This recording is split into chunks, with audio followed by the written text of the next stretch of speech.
Muy bien. Arrio es el promotor de la herejía arriana, ¿ok? Así que por si acaso quieren ahí entenderlo. Entonces, quiero poner en contexto, ¿no?, qué es lo que está pasando. Arrio está siendo acusado por ciertas declaraciones y enseñanzas que él difundió. Esto es algo que voy a mencionar para los que se preguntan, pero ¿cómo es que Arrio difundió tan rápidamente sus cosas? Bueno, Arrio era alguien que era muy inclinado a lo que eran los poemas y los cantos, ¿no? Miren cómo ya desde un inicio los poemas, los cantos hacían que las enseñanzas se esparzan rápidamente. Por eso es importante que los que canten en una iglesia sean unas personas muy centradas en las escrituras.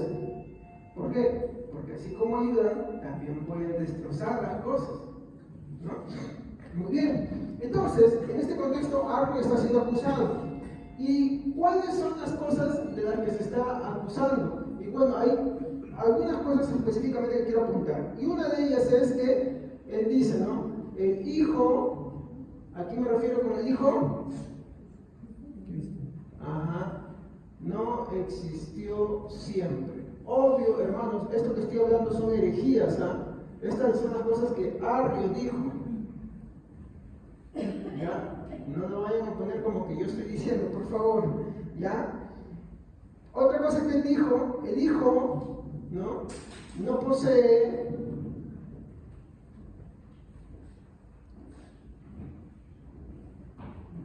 nada que es propio de Dios. ¿A qué se está refiriendo con eso? Es un ciclo que hemos terminado hace poco en los días domingos.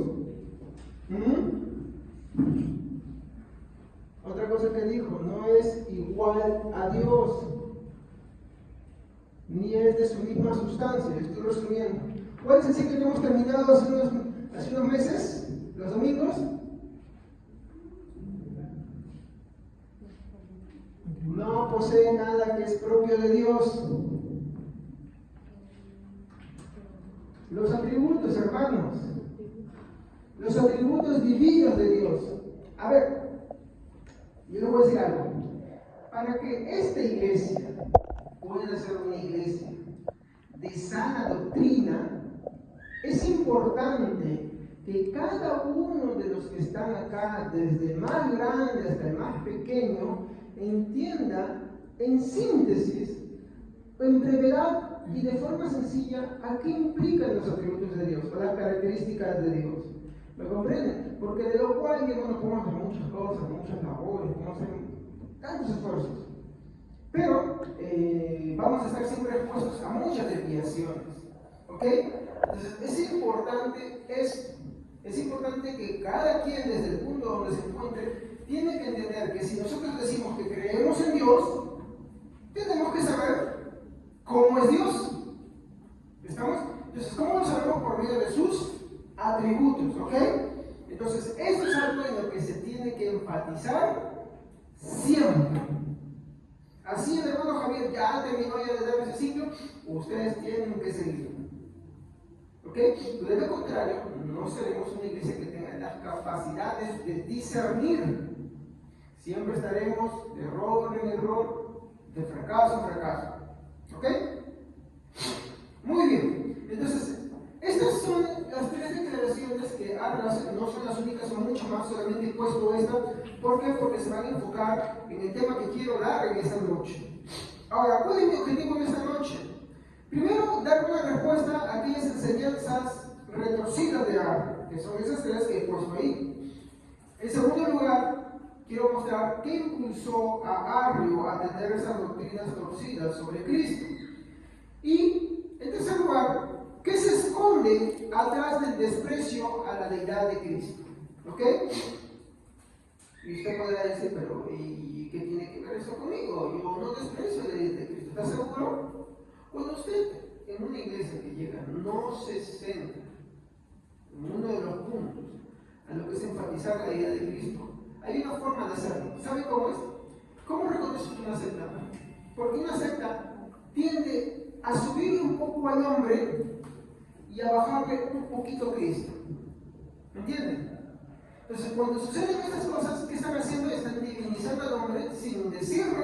pero en la práctica lo están haciendo. Entonces, eso es un punto que hay que tener mucho cuidado. Y esto es solo por iglesias que pues hoy en día pululan bastante, iglesias centradas y no hablan mucho de Dios. Ustedes recordarán mis predicaciones antes que de mí, muchos. ¿Sí o no? El que se acuerda, sabe que yo hablaba mucho de mí. ¿Y qué es eso? Una identificación de mi persona. Y eso está mal. ¿No? Pero hay iglesias que se sienten a hablar, mira, esto, que aquello, el otro, y yo, aquello, ufa. Se llena esto. Esa es una identificación de la persona. Cristo ha sido rebajado en la predicación y el hombre ha sido subido. Entonces, eso, hermanos, es una forma de hacer esta forma. Así que vamos a ir viendo todo esto si es que nos da el tiempo. En primer lugar, vamos a de frente a dar una respuesta y es importante que ustedes entiendan por qué vamos a dar esta respuesta. ¿Ya? Sobre esas tres cosas que está diciendo Arre, ¿no? Arre está diciendo, el Hijo no existió siempre. En segundo lugar, Él no posee, o sea, el Hijo no posee nada que es propio de Dios. Eso está hablando, otra vez les digo, ¿de qué cosa? ¿De qué cosa está hablando? Muy bien, acuérdense.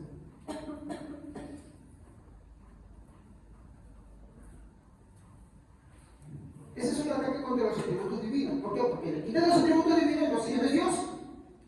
¿Ok? No es igual a Dios, no es de su misma sustancia. O sea, Jesús no es igual a Dios. Esos son los tres ataques que Ares hace. Entonces vamos a responder la primera, ¿no? Muy bien. El Hijo no existió siempre. A ver, existe lo que se conoce que Jesús, es coeterno. ¿Qué es eterno, hermano? Disculpen. ¿Qué es eterno? ¿Y coeterno?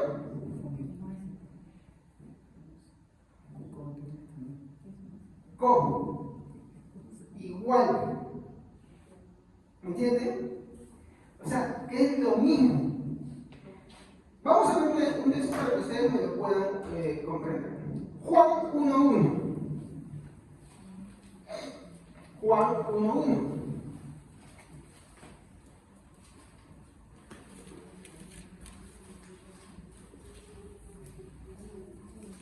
Amén. Amén. En el principio ya existía el Verbo, y el Verbo estaba con Dios, y el Verbo era Dios. Ya. ¿Y de quién está hablando ahí? No, porque el Verbo es Cristo. Muy bien. Entonces, estamos viendo que Jesús es igualmente eterno. ¿Con quién? O coeterno, perdón, ¿con quién?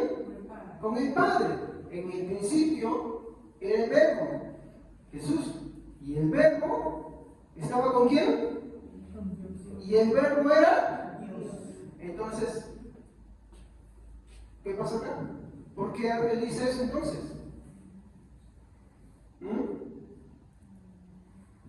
¿Qué está pasando con el acá? Juan 17.5.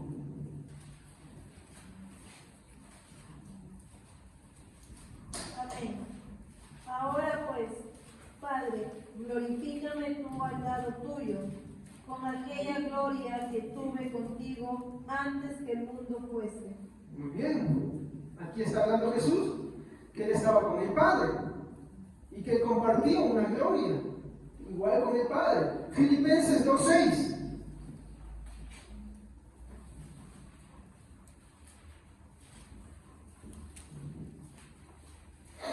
Filipenses 2.6. Amén. El cual, siendo en forma de Dios, no estimó a ser igual a Dios como cosa a que aferrarse. Miren, ¿qué dice de Jesús? Siendo en forma de Dios, se despojó a sí mismo, no como quien tenido que aferrarse. Entonces, yo pregunto acá, estamos viendo, no son los únicos textos, hay mucho más, nos cansaríamos de seguir mencionando. Si la Biblia menciona que Jesús es coeterno con el Padre, ¿por qué Arrio decía que el Hijo no existió siempre? ¿Cuál era el problema con Arrio? Por alguna razón él decía eso, ¿no? Muy bien. Vamos a dejarlo porque eso vamos a responder en tu momento, cuando terminemos las 3 refutaciones. ¿Ok? En segundo lugar, vamos a ver un texto, ¿no?, que va prácticamente a responder, ¿no?, las dos primeras preguntas. Primero es esto, ¿no?, que Jesús no posee nada que es propio de Dios, que sea los atributos de Dios, está hablando de los atributos divinos. Eso es lo que está diciendo. Y que Él no es igual a Dios. ¿Estamos? Estoy poniendo el resumen, es un poquito más largo, pero estoy poniendo bien sencillo esa manera. Entonces, Él, en pocas palabras, Él está diciendo Jesús no tiene los atributos de Dios. Muy bien. ¿Tiene Jesús atributos divinos?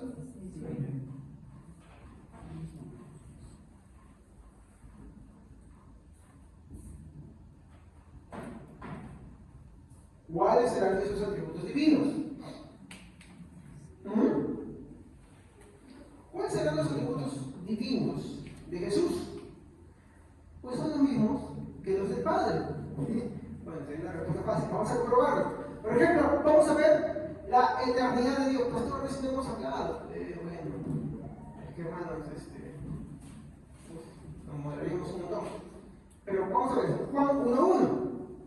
Hemos leído, en el principio era el verbo, y el verbo era con Dios, el verbo estaba con Dios, y el verbo era Dios. Otro texto, Hebreos 1:2-3.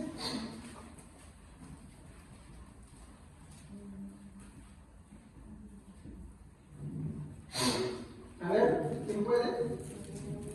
En estos postreros días nos ha hablado por el Hijo, a quien constituyó heredero de todo, y por quien asimismo hizo el universo, el cual, siendo el resplandor de su gloria y la imagen misma de su sustancia, y quien sustenta todas las cosas con la palabra de su poder, habiendo efectuado la purificación de nuestros pecados por medio de sí mismo, se sentó a la diestra de la majestad en las alturas. Nosotros hemos visto ahí otro texto que habla de la eternidad de Dios, habla de las cosas por las cuales subsisten, que en Él están fundamentadas todas las cosas. Vamos a ver otro, soberanía. Vamos a buscar Juan capítulo 1, versículo 4 al 5. Juan 1, 4 al 5. Obvio, mi objetivo hoy no es enseñar los atributos de Dios, mi objetivo solamente es mencionar los versículos que hablan de los atributos de Jesús. ¿Ok?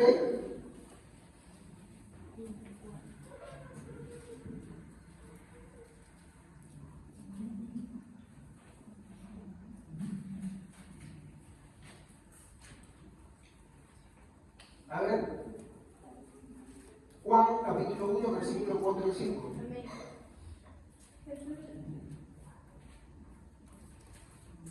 En él estaba la vida y la vida era la luz de los hombres. La luz en las tinieblas resplandece y las tinieblas no prevalecerán contra él. 4 al 5.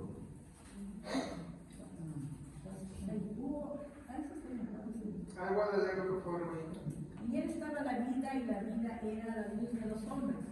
La luz en las tinieblas resplandece y las tinieblas no prevalecerán contra ella. ¿Se dan cuenta de lo que está mencionando acá? ¿Qué está diciendo acá al respecto de la soberanía de Jesús? ¿Hay algo que se le deponga? Dice sobre las tinieblas, ¿se le puede hacer frente ante Jesús? No. Está mostrando su soberanía. Juan está muy centrado en mostrar los atributos divinos de Jesús. Vamos a ver otro. Omnipotencia. Hebreos 1:2. Hebreos, capítulo 1, versículo 2. Amén. En estos postreros días nos ha hablado por el Hijo, y quien constituyó el heredero de todos, y por quien asimismo hizo el universo. ¿Qué está hablando? Que todo le pertenece. Él mismo dijo, todo poder, toda autoridad, todo. Vamos a ver otro, sabiduría. Colosenses 2, 2 al 3. Para que sean consolados sus corazones, unidos en amor, hasta alcanzar todas las riquezas del pleno entendimiento, a fin de conocer el misterio de Dios, el Padre y de Cristo, en quien están escondidos todos los tesoros de la sabiduría y del conocimiento. ¿Se han dado cuenta que el versículo 2 está hablando de Cristo como Dios? Menciona de Dios y dice, ¿quién es? ¿Qué? Cristo. Y habla que toda sabiduría está en ¿quién? En Cristo, como la fuente de todo esto. Seidad, ¿se acuerdan de ese tributo? Es uno de los primeros que hablamos. ¿Qué era la Seidad? Así chiquitito, ¿quién se acuerda? Que Dios no depende de nada ni de nadie. Él es autoexistente por sí mismo y para sí mismo. Muy bien. Juan, capítulo 1, versículo 3.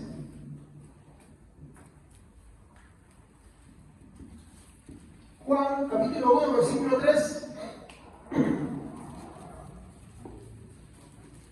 Todas las cosas por Él fueron hechas, y sin Él nada de lo que ha sido hecho fue hecho. ¿Se han dado cuenta? Dice, todas las cosas por Él han sido hechas. Y nada, ¿qué cosa? Nada subsiste sin Él. Las cosas existen por Él, o sea, por Cristo y para Él. O sea, hermanos, toda la creación, mi hermano, se mantiene y se sostiene gracias a nuestro Señor Jesucristo. Él la preserva, Él la sostiene. Él es el que hace, o la creación es dependiente de Él. Él no es dependiente de la creación. Entonces ahí vemos, ¿no? Que Jesucristo es, ¿qué cosa? Independiente de toda la creación. Más bien la creación depende de Él. Como dice la Biblia, por Él y para Él. Las cosas visibles y las cosas invisibles, todas fueron hechas por medio de Él. Entonces, ¿qué reflexión yo puedo sacar de esto? ¿No? Es importante ver las respuestas que en su momento se dieron contra Abel. ¿Por qué, hermanos? Porque justamente hoy en día estas mismas ideas se dicen sobre Cristo. En estos días hay grupos religiosos, como por ejemplo, no los únicos, hermano, hay muchos, hermano, como por ejemplo los testigos de Jehová, y hay cristianos en iglesias cristianas que afirman lo mismo, ¿no?, sobre esto, que el Hijo no existió siempre, o sea, que es una criatura, ¿no? O que Él no posee los mismos atributos. Entonces, esas ideas hoy se nos siguen transmitiendo y se nos venden como cristianismo y nosotros las consumimos muchas veces y estamos en paz con ellas. Y no. Entonces, hay que entender, mi hermano, que estas respuestas que se dieron en su momento son necesarias para nosotros, para seguir respondiendo de la misma manera ante estas cosas que hoy en día siguen suscitándose. Entonces, es necesario siempre estar preparados para responder a estas ideas distorsionadas sobre Cristo. ¿Por qué? Porque usted no se puede sentar en paz, ¿no?, con alguien que agarra y simplemente distorsiona la imagen de Jesucristo, distorsiona la idea de Jesucristo. Y tú estás bien contento, tú crees que Jesucristo es Dios y la otra persona dice, no sé qué, Cristo es un ser creado, y tú te quedas callado, y tú no le predicas, y tú yo no digo que usted se pelee, que mantenga respeto, no, pero sí tienen que presentar razón con la Biblia, ¿entienden? Tienen que dar razones bíblicas, por eso creo esto. Entonces, uno tiene que prepararse para eso. Ahora, yo no respondí todavía a la pregunta que les dije, entonces, ¿por qué Abel decía estas cosas? ¿Cuál era la razón por la que Abel hablaba todo esto? Y ese es mi fin. A ver, ¿de dónde usted cree que Abel sacaba sus ideas?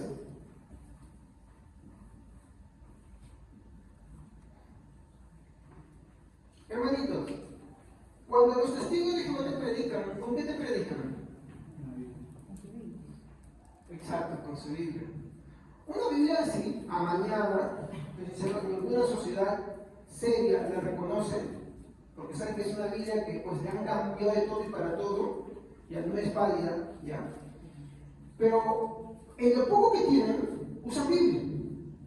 Hay que ser sincero. Y muchas otras religiones también usan Biblia, que no tienen creencias sanas y saludables. Yo no creo que acá vamos a pensar como el Papa Francisco que todas las expresiones religiosas te llevan a Dios. No, no. Que no importa si eres musulmán, hindú y todo eso tampoco, ¿no? No creo eso, ¿no?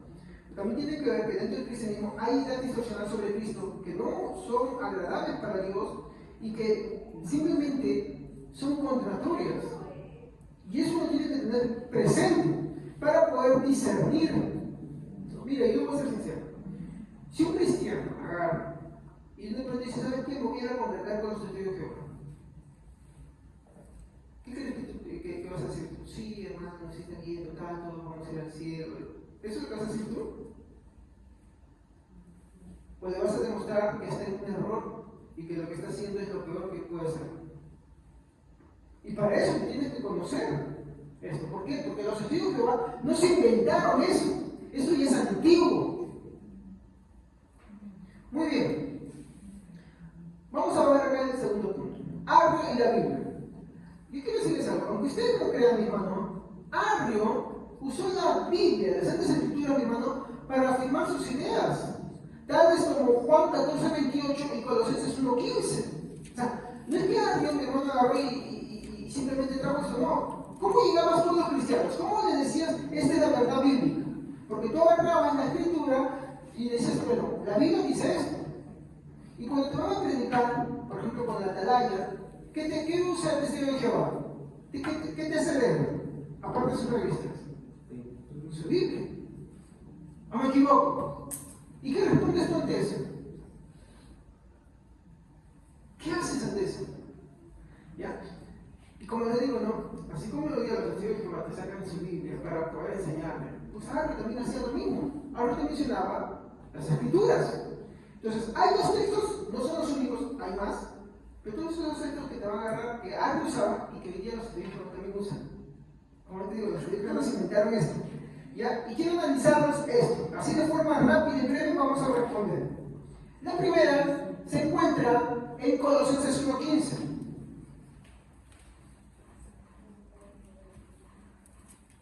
¿Quién puede leerlo? Amén. Él es la imagen del Dios invisible, el primogénito de toda la creación. Entonces, Arrio dice, primogénito. Muy bien. ¿Y qué entiende usted por primogénito? El primer hijo, ¿sí o no? El primerito que nace, o sea, tienes 5 hijos y el primero que nació, el primogénito.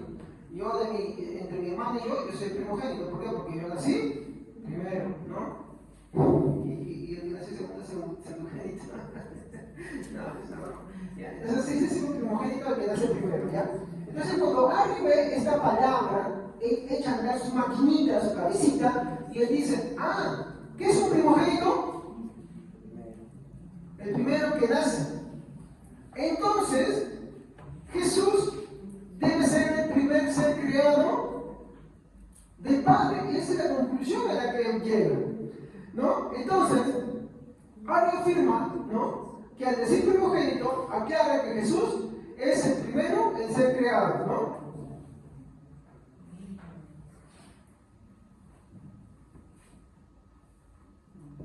¿Ya? Ahora, ¿cómo resolvemos esto? Contexto. Versículo 16.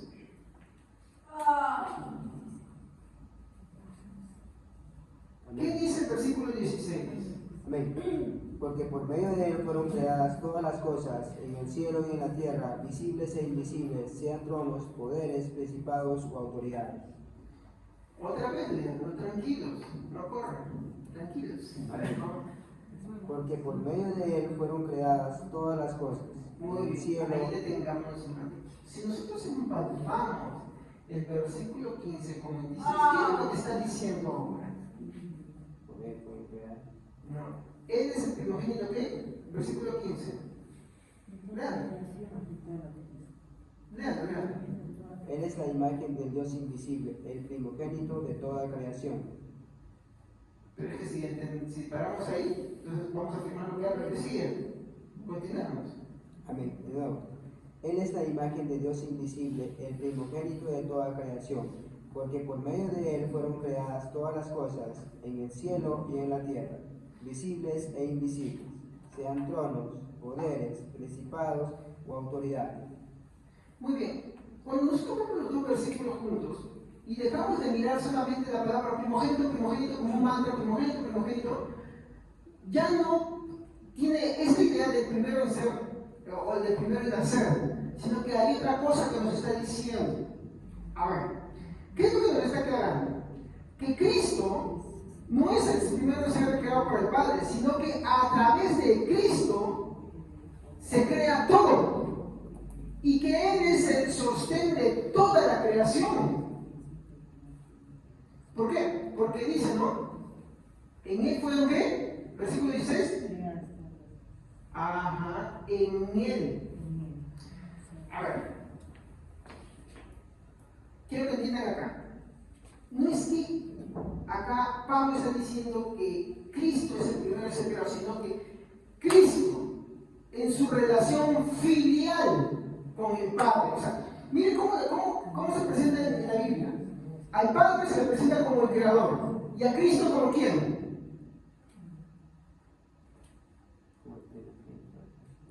No, o sea, está biencito, estamos viendo algo.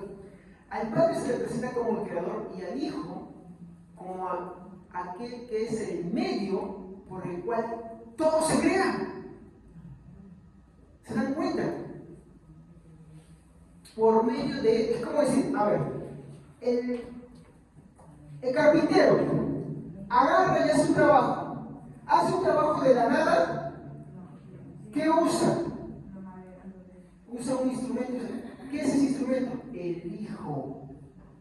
El Hijo es el medio por el cual el Padre crea todas las cosas. Por eso que para Él, por Él, son creadas las cosas. Eso es lo que está queriendo decir. No que Cristo es el primero en ser creado. Porque ahí no dice que Cristo es el primero en ser creado. Lo que dice el versículo 16 es que por medio de Él fueron las cosas creadas. Vamos ahora, por ejemplo, a Juan 14, 28, y este es algo que les va a gustar. Juan 14, 28. ¿Qué es lo que dice? Habéis oído que yo os he dicho: voy y vengo a vosotros, si me amáis, os habráis resucitado. Porque he dicho que voy al Padre, porque el Padre mayor es que yo. Muy bien. El Padre es mayor que yo. Y ese es el versículo que a mí me gusta para decir, oh mira, acá hay una diferencia entre Cristo y Dios. Jesús no es igual a Dios.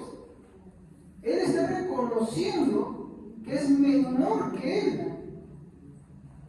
Y que no es igual a Dios. Miren la acusación que los fariseos decían a Él. ¿Por qué querían matar a los fariseos a Jesús? Porque Jesús constantemente decía de sí mismo qué cosa. Que era igual a Dios. Esa era la acusación que siempre los fariseos tenían en contra de Jesús. Entonces, ahora usa este texto para decir, mira, bueno, no, aquí se ve claramente la diferencia. Ahora, yo quiero preguntarles una cosa a ustedes. Cristo, ¿por qué dijo en este momento que el Padre era mayor que Él? Si constantemente Jesús dijo, el Padre y yo, el que me ha visto a mí, ha visto al Padre. Entonces, ¿por qué dice el Padre es mayor que yo? ¿En qué es el Padre mayor que Jesús? No. El verbo, en el principio era el verbo, y el verbo estaba con Dios, y el verbo era Dios. No puede ser menor en eso. No.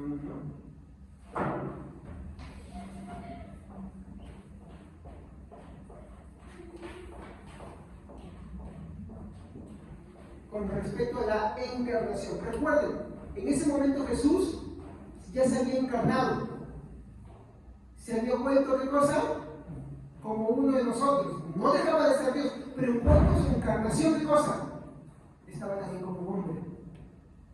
Y por eso Él dice, el Padre es mayor que yo. Él no está hablando en ningún momento de su naturaleza, entonces, porque la naturaleza de Jesús, ¿qué cosa? También es divina. Recuerden que hemos estado viendo acá sus atributos, también es divina, ¿no? Entonces, Él no está hablando de su naturaleza o su esencia, porque su esencia y su naturaleza es una con Dios. Ahora, Él está diciendo esto con respecto a su humanidad. Recuerden, Jesús era tanto Dios, pero también era, y cuando Él estaba hablando esto, lo estaba hablando con respecto a su humanidad. El Padre es mayor que yo. ¿Y cómo yo sé que esto se está refiriendo? ¿Cómo yo sé que esto no es otra cosa? Bueno, miren, nosotros vamos a ver, bueno, acá hay un detallito más, ¿no? Eso lo dice eso lo dice con respecto a su papel en la humanidad, ¿no? Que Él vino y se hizo hombre para redimirnos, ¿no? Para salvarnos. Pero cuando Él está terminando su labor, Él dice algo en Juan 17:5. A ver, ¿quién lo puede leer? Juan 17:5.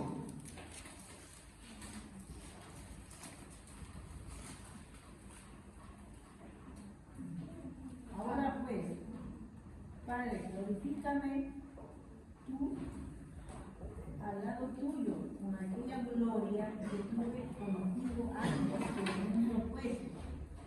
¿Se han dado cuenta? Cuando Él está terminando su ministerio, dice, he acabado tu obra, he acabado lo que me mandaste.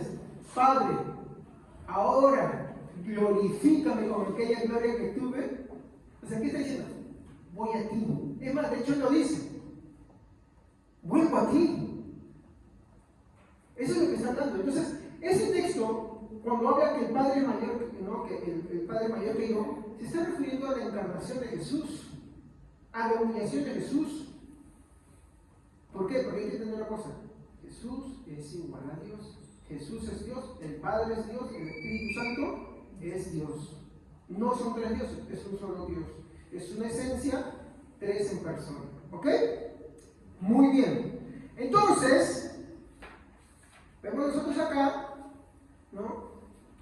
Cómo estos textos Arrio lo usaba. Yo sabía que era una pequeña reflexión, ¿no? Arrio solo contemplaba algunos versículos, mas no la suma de ellos. El Salmo 119, 160 nos dice, la suma de tu palabra es verdad. Y acá está el punto. Todas las religiones que profesan herejías tienen esta costumbre. De hecho, te la van a decir, a mí me la dijeron en una ocasión una adventista. Me dijo, no sabes cómo interpretar la Biblia. Entonces le digo, ¿cómo se interpreta la Biblia? Como dice el versículo, un poquito por acá, otro poquito por allá y otro poquito por allá. ¿Cómo? Y yo le hice leer el texto completo. Le digo, el texto completo es una maldición, le digo. No se está diciendo que ese es el principio de hermenéutica para poder interpretar la palabra de Dios. Así no se interpreta. Entonces, todas las religiones se van a caracterizar, las que creen cosas heréticas y falsas, y agarran un puchito por acá, un puchito por allá y otro puchito por allá, y así arman su doctrina. No. La palabra de Dios, para ser considerada, tiene que ser la suma de toda ella. ¿Entienden? El conjunto de toda ella. No se pueden agarrar y hacer doctrinas sacando pedacitos, porque así uno puede decir muchas cosas, ¿no? Entonces, siempre es el caso del consejo que la Biblia dice, ¿no? La suma de tu palabra es la verdad. Hermanos, Dios nos libre, ¿no? De tomar, mi hermano, lo que nos agrada y no tener interés en todo el consejo bíblico. Hay que tener siempre cuidado de eso. La pereza por querer o no estudiar la palabra de Dios nos va a llevar muchas veces a solamente tomar ciertas porciones. A Arrio, mi hermano, lo que lo llevó a hacer esto es tomar ciertas porciones. Y aún todavía no responde el motivo del por cual él hace esto, ¿no? Pero esta duda sigue ahí. ¿Por qué Arrio se interpó así de feo con todo esto? ¿Qué es lo que le pasó? Entonces acá lo que yo quiero ver es, en tercer lugar, el origen de su desvío.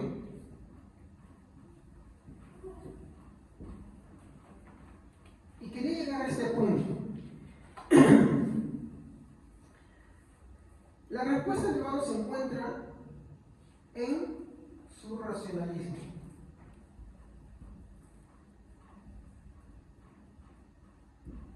pasaba con Arrio? Y acá es lo que uno tiene que tener en cuenta esto, porque esto puede caer cualquiera. A ver, primero, ¿alguien sabe lo que es el racionalismo?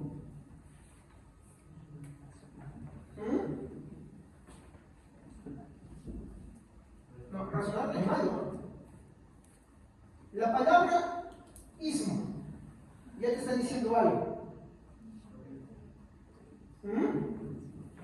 Es colocar, ¿no?, la razón como centro o por encima de todo.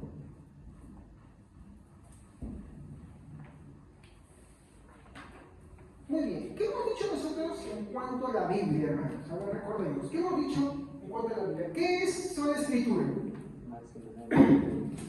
¿Qué es? A ver, hermanos, acuérdense. ¿Cómo? La última, ¿qué más? Máxima.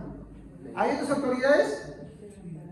Sí, pero la máxima, ¿la razón es una autoridad? Sí. ¿Pero es más que la Biblia? No. ¿Me comprende? Entonces, acaban de entender ustedes por qué la razón de muchas religiones. ¿Qué pasaba con Arrio? Arrio ponía la razón por encima de, ¿qué cosa? La palabra. Exacto. Él lo ponía por encima. De tal manera que cuando él encontraba palabra, el padre mayor o primogénito, entonces él se decía, o se trataba primogénito y mayor simplemente. Y dejaba todo lo demás de la palabra de Dios, ignorándolo y entercándose. Y así armaba su doctrina. Así armaba su doctrina. Y así hay muchas iglesias. Toman una palabra, una porción que les gusta y de eso arman todo. Entonces, ahí tienes un montón de iglesias con diferentes creencias a las cuales tú puedes decir, pues, tengo de todo los gustos, como heladería, me das una de chocolate, me das una de fresa, me das una de coco, no me gusta el coco, me das una de limón, no me gusta el cítrico, me das una de chocolate, no me gusta el chocolate, me das una de maracuyá, y así. Y ese es el problema. Hay muchas religiones por el racionalismo. Es que la gente agarra y pone su razón por encima de. Y nuestra razón también debe ser filtrada a través de. Si estamos profesando creer en la Biblia, en la palabra de Dios, en Dios, nuestra razón debe ser filtrada también por ella. Voy a darles un texto que habla sobre esto.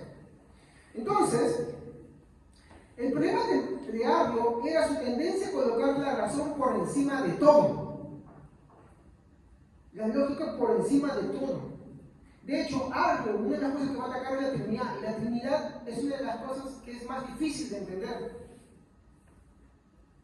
Hay pocas cosas que podemos entender de la Trinidad, pero como no puede entenderlo, él hace muchas cosas. No voy a dar esta idea, pero la verdad sucede eso. Él quiere poner todo en lógica, ¿no? Él quiere ponerlo todo en razón.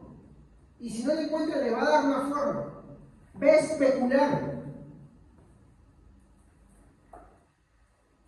Quiero para esto, para continuar, que alguien me diga, ¿sabe usted cuál es el sinónimo de razonamiento?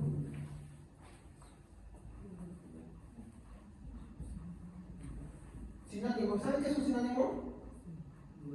Es una palabra escrita de forma diferente, pero que entendimiento.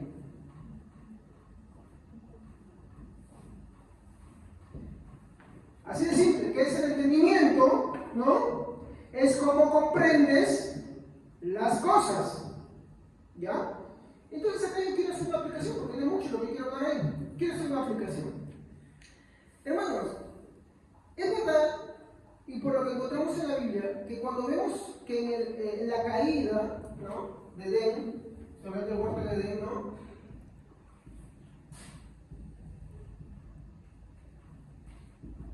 cae la voluntad humana, ¿estamos? Por eso la Biblia dice, estamos muertos en el, ¿no? Las personas en Cristo están muertas en sus delitos y pecados.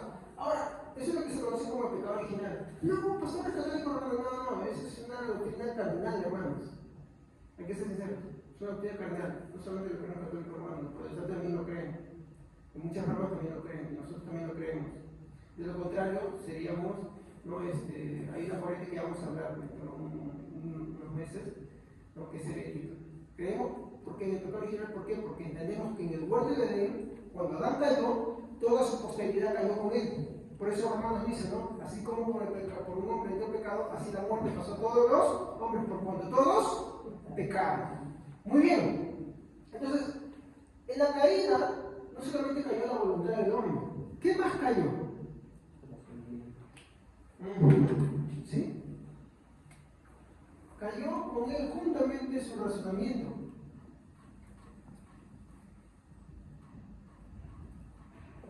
Su entendimiento. Ahora, yo quiero que ustedes me comprendan algo. Yo no estoy diciendo acá que el razonamiento del hombre se destruyó, que el entendimiento del hombre se destruyó. No me malentiendan. ¿Estamos? No, no han sido destruidos.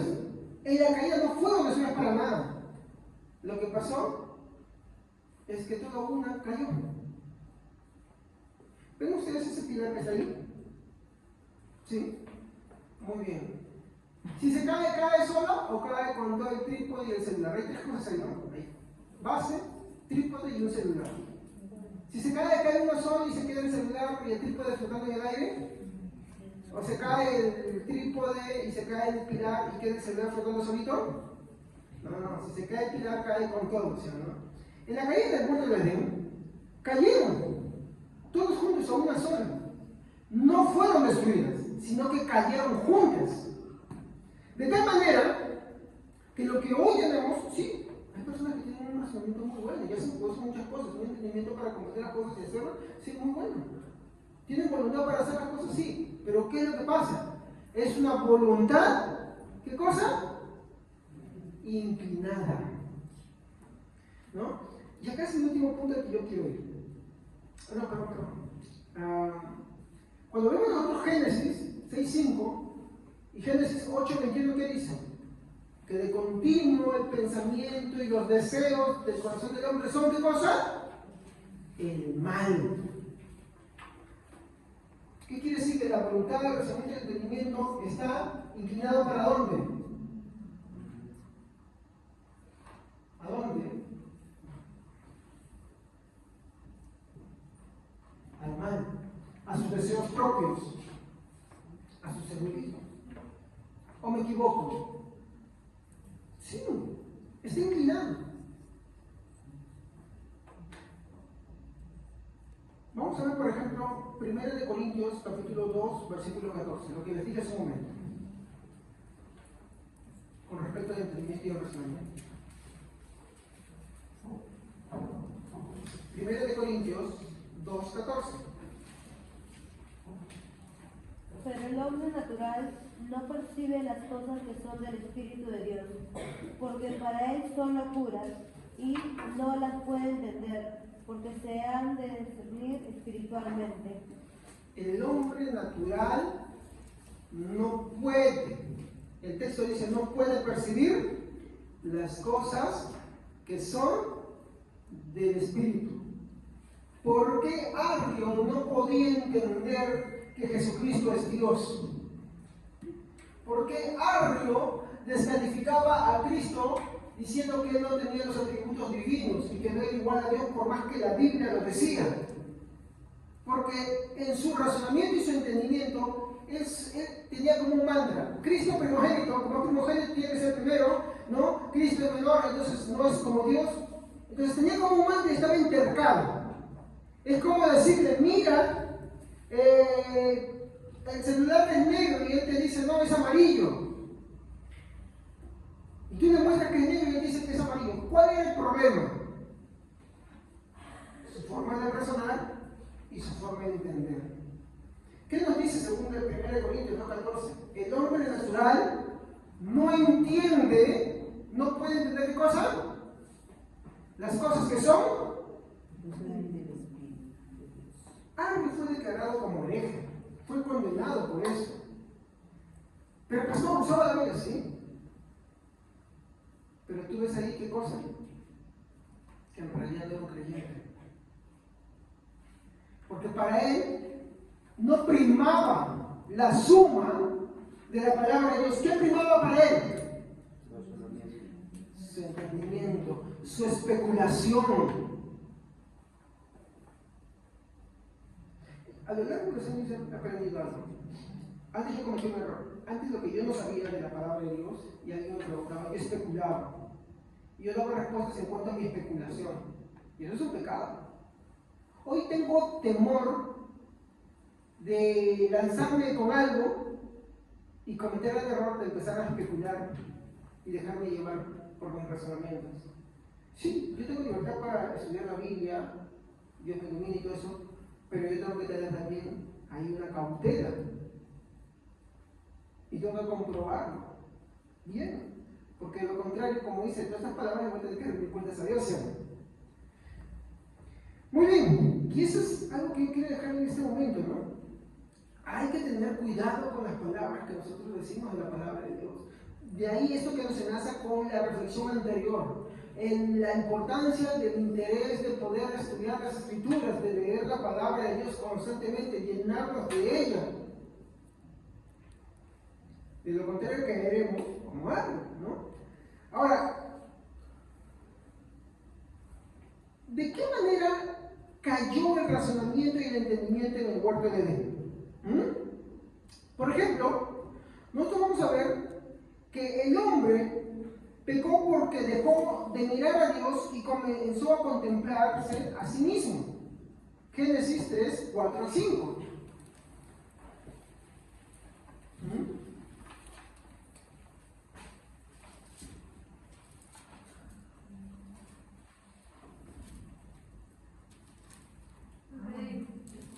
Entonces la serpiente le dijo a la mujer: no morirán. Dios bien sabe que el día que ustedes coman de él, se les abrirán los ojos y serán como Dios, conocedores del bien y del mal. Dios les había dicho algo, y ellos tenían presente eso. Pueden comer de todo menos de ahí. Cuando la serpiente les habla, ya no están mirando a Dios. ¿A quién están mirando? A sí mismos. ¿Se dan cuenta? Les estoy explicando cómo es la caída. Segundo lugar, el pecado comenzó en su forma de entender y razonar las cosas. Génesis 3, 6. Y vio la mujer que el árbol era bueno para comer, y que era agradable a los ojos, y árbol codiciable para alcanzar la sabiduría. Y tomó de su fruto, y comió, y dio también a su marido, el cual comió así como ella.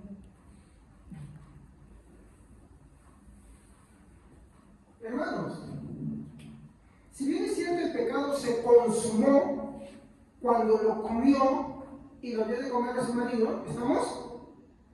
Pero ¿dónde comenzó? ¿Dónde comenzó, hermanos? En lo que están leyendo ahorita.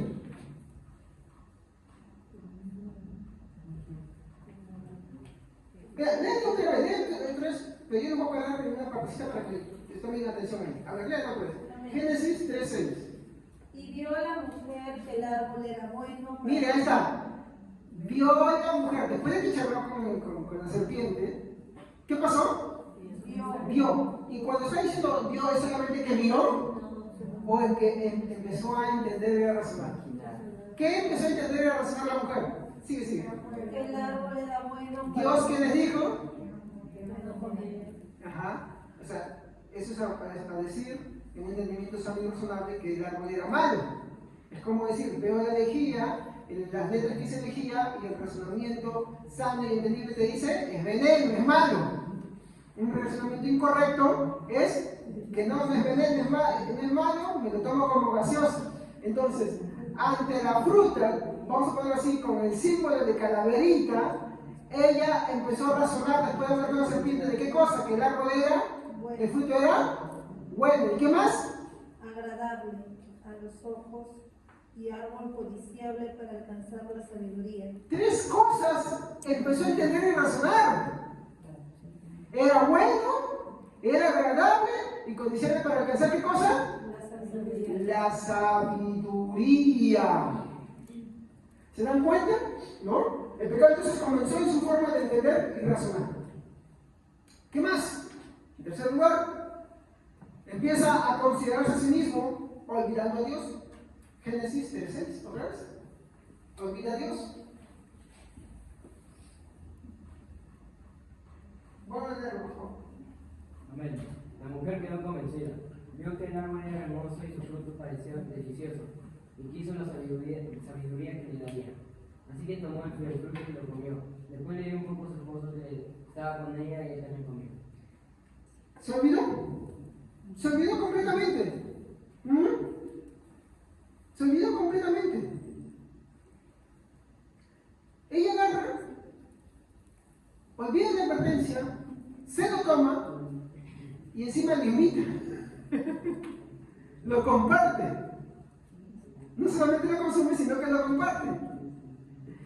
Olvida la advertencia de Dios, se olvida de Dios, se está considerando a sí mismo y lo come y lo comparte. ¿Qué más? ¿No? Sus ojos se fijaron en el placer como bueno y termina por tergiversar la palabra de Dios. Génesis 3:3. 3:3, 3:5. A ver, por favor. Pero el fruto del árbol que está en medio del huerto, dijo Dios, no comeréis de él, ni lo tocaréis para que no muráis. Muy bien, ¿no? Y tú ves que cuando habla ya con la serpiente, ¿qué es lo que le dice? No morirás.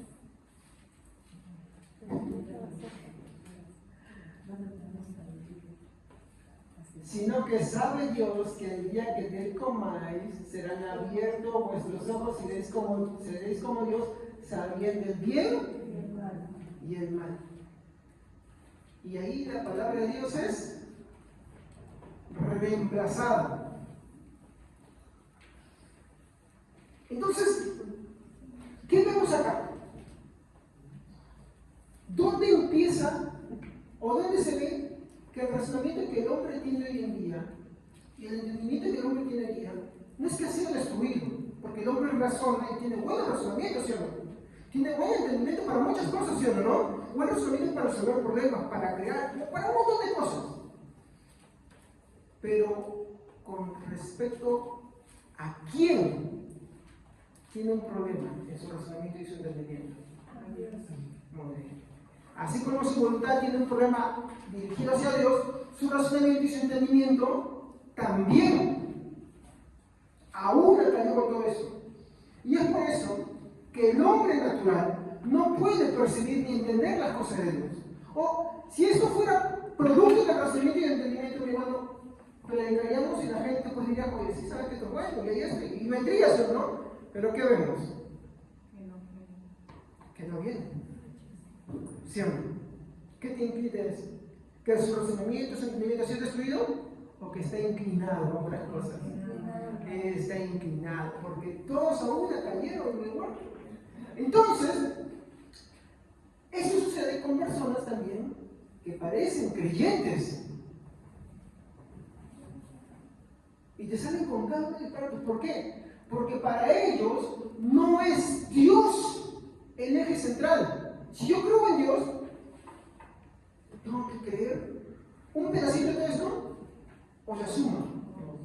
Todo. Esto me obliga a cosa, a que yo tengo constantemente escudriñar en ella un pedazo, no toda. Y entender claramente que no voy a poder contar mi vida toda, porque es mucho, pero tengo que estar en eso. Entonces, hay gente, mi hermano, que, como dice Cristo, no entran por la puerta, sino que ellos se salgan la barra. El que no entra por la puerta, ¿qué cosa dice Jesús? Ladrón.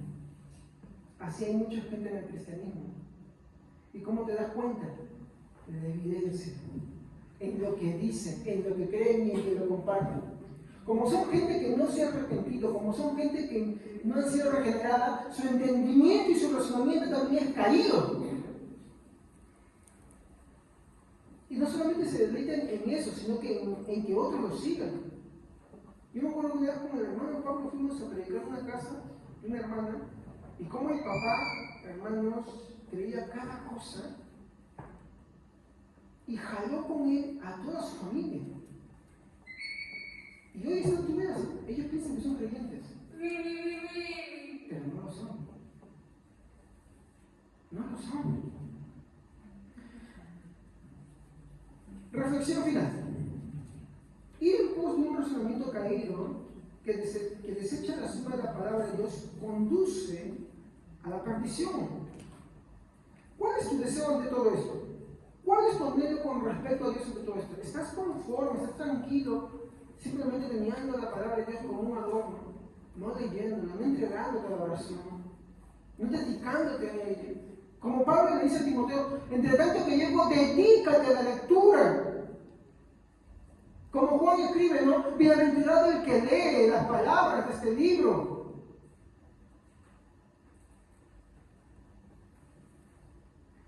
O te consuelas en pos de tu razonamiento como máxima autoridad. ¿Sabes que esto es peligroso? Como vuelve a decir, ¿no? 2 de Corintios 10:5, ¿no? Perdón, 2 de Corintios 2:14, ¿no? El hombre natural no entiende las cosas del Espíritu, porque se han de discernir espiritualmente.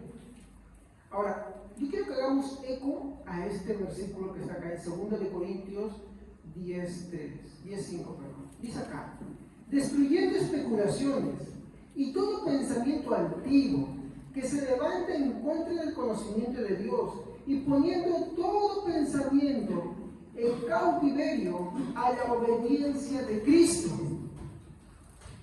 ¿Qué quiere decir? Que hasta lo que yo pienso y todo eso tengo que ponerlo en los pies de Cristo. Constantemente tengo que ir a la oración y decirle, Señor, lo que estoy creyendo y lo que estoy haciendo es verdad. Ayúdame. Entregarme en oración y también escudriñar su escritura. Siempre hay que tener un temor. No hay que agarrar la Biblia como si fuera simplemente una ruleta. No. O para justificar alguna cosa, no. Ella es la máxima norma de autoridad, fe y conducta en nuestra vida, por la cual tenemos nosotros que considerarle mucho valor y no tenerla como un adorno. No vaya a ser que resbalemos la gracia también. Y que al final terminemos siendo qué cosa, como árboles. ¿Y qué demuestra eso? Que nunca fuimos creyentes.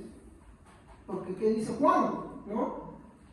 Como nosotros estaban, salieron de nosotros, pero no eran de nosotros. Y justamente salieron para manifestar que nunca fueron de nosotros. Árboles nunca fue de los cristianos, nunca fue de los creyentes. Y por eso se mandó una herejía tan terrible que hasta el día de hoy continúa. Y se conoce como los testigos de Jehová. Y no son los únicos. Hay muchos más todavía. Si alguno se enterca en negar la divinidad de Jesucristo, y esto es una cosa, quiero que me escuche, por favor. Mire lo peligroso. Alguien que estaba atacando. Mire, esto es fundamental.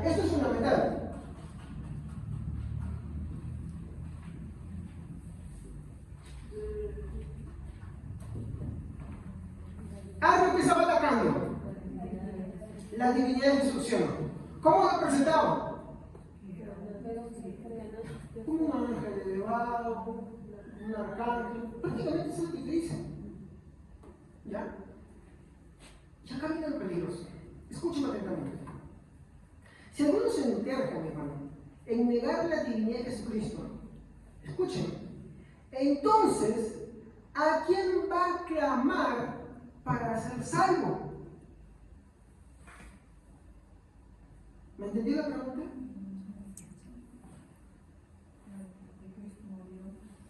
Exacto. Cristo murió por nuestros pecados. Y era necesario que Él fuera tanto Dios y tanto hombre. Para salvarnos era necesario que sea hombre y también Dios. Y si le extirpas esa parte divina, ¿a quién vas a clamar? A ver, te pongo a pensar esto. Así, vamos a esa parte. Si fuera tan solamente un hombre, un hombre tiene los atributos como por ejemplo la omnisapiencia. ¿Qué es la omnisapiencia? Todo lo sabe. Si fuera un ser creado, ¿cuántas personas acá adoramos a Jesús? Los antiguos también te hacen eso, ¿no? Pero a ver, vamos a poner un ejemplo, el arcángel Miguel. ¿A cuántas personas podría escuchar el arcángel Miguel? A los que estén ahí presentes. ¿Seguros? Lo máximo con el que está cerca y a uno. ¿Me entienden? Vean el razonamiento que tienen. Entonces, si uno se entera en negar la divinidad de Jesús, ¿a quién va a clamar para ser salvo? Por ejemplo, Satanás. ¿Satanás está en todo lugar? No, no puede. Él no es omnipresente. Él no es omnisapiente. ¿Y cómo sabe las cosas? Porque chismoso puede montar un demonio con él, ¿no? Pero no es omnisapiente, ni omnipresente, ni omnipotente, ninguna de las cualidades esas. Para poder salvarnos, Jesús tenía que ser tanto hombre como también Dios. Si Jesús no es Dios, ¿a quién vas a orar para ser salvo? ¿Se dan cuenta? Por eso lo importante de creer que Jesús no solamente es hombre, sino también es verdadero Dios. ¿Cómo es esto posible? No sé. Solamente puedo responder hasta donde yo voy. No puedo especular más allá. Tengo que ponerle un freno a mi razonamiento, un freno a mi especulación, porque llega hasta un límite. ¿Cómo funciona la Trinidad? No lo sé. Es muy difícil. Cuando estemos en el cielo le preguntaremos a Dios. Y pasarán eternidades para tratar de entenderlo, porque mi hermano es difícil, es muy difícil. Por eso muchos han tropezado. La piedra de tropiezo siempre fue Jesús, mi hermano. La gente que quiso entender nuestro razonamiento caído fracasó. La única forma que podemos hacer es a través de las Escrituras. ¿Amén? Entonces, eso es lo que quiero dejar. No vayamos en pos del razonamiento como lo máximo, sino que ese tiene que estar filtrado a través de la palabra de Dios, llevando a esclavitud todo pensamiento contrario que se opone a la palabra de la verdad que es Cristo Jesús. ¿Amén? Vamos a parar de aquí. Padre, te damos gracias en esta noche por tu piedad. Te ruego, Señor, que en este momento nosotros hayamos entendido cuánto